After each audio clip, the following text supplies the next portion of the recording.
Hello everyone, welcome to my channel. Hope you're having a fantastic day. It has been an age since I have put out an art tips, tricks, and hacks video, so I'm going to be sharing that with you today. Before I do, really quick, I did want to mention my website, CoreyFrankCreates.com. I would love for you to go check it out. It's a great way to connect with me. My other forms of social media that you can follow me are on there, and you can sign up for my email newsletter, check out my online art shop, and any of the other things that I offer in person or online as well. So please go give it a look, CoreyFrankCreates.com. Okay, today's tip, I'm going to be talking about how to use permanent inks underneath watercolor.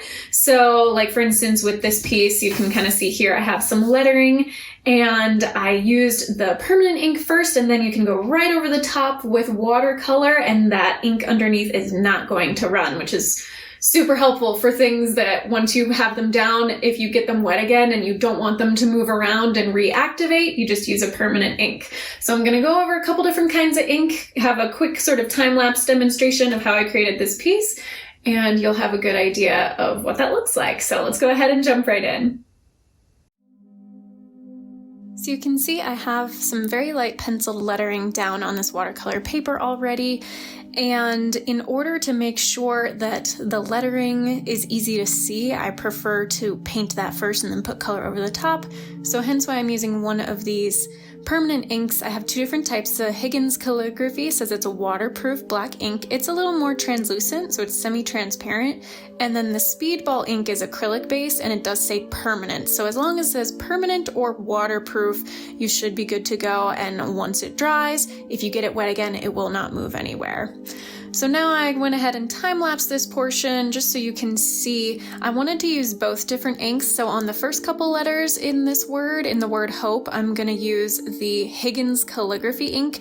You can see it's a very light color. It's almost a gray. So if you wanted to get it to pure black, you would have to go over it a few times, but it's a very smooth and liquidy, so it's very similar to working with watercolor, and the exception is that once it's dry, it does not get reactivated when it's wet again. So I'm just using a size 2 round watercolor brush here to very carefully fill in those letters that I had outlined in pencil. And again, you can tell that that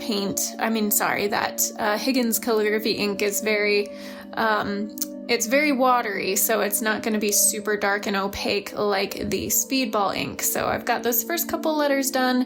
Now you can see the difference, just how dark that Speedball calligraphy acrylic-based ink is. So if you want something really, really dark and only go over it one time, you will want to try out that Speedball ink. The Higgins Calligraphy is good for experimenting with a really liquidy pigment. So just very quickly filling in here, and obviously it's time-lapse, but I was very careful to stay within the lines as best I could, and using a round detailed brush will really help with that, so you can make sure your letters are nice and clean when you fill them in and paint them in. So that part is almost done, filling in just that last portion of the E on the word, and there you go. Now it is completely dry. You can see I'm running my hand across there and the ink is not moving at all. And now look, when I go over with watercolor, those letters stay perfectly intact. They're not moving anywhere. The ink doesn't reactivate and start moving around, whereas if I had painted those letters with black watercolor paint and went back over with water, it would have gotten smeared all over the place and wouldn't have remained intact. So this is just a really great way to make sure if you are going to be using watercolors, you have a permanent ink that will not degrade or move anywhere when you paint over the top of it. So that's really all there is to it. I had some fun just kind of filling in a sort of fun cloudy background with some cadmium yellow and cadmium red deep, cadmium red light for an orangey tone. I also used some of the alizarin crimson and quinacridone rose in here, so just a very warm tones in there. And then I decided to take it a little further and kind of have little sort of flowery shapes protruding from this cloud surrounding the word hope. Just wanted to be very light and bright and pretty and uplifting. So that's kind of what's happening here. And just a few more moments of that, and then the piece will be finished in a little bit.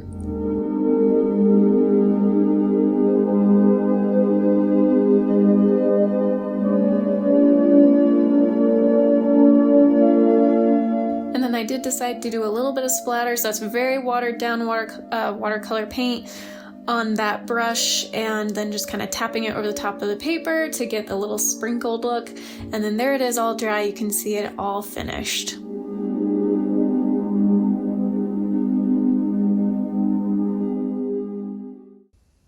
Thank you so much for watching. Hope you found that helpful and enjoyable. If you did, please give this video a thumbs up.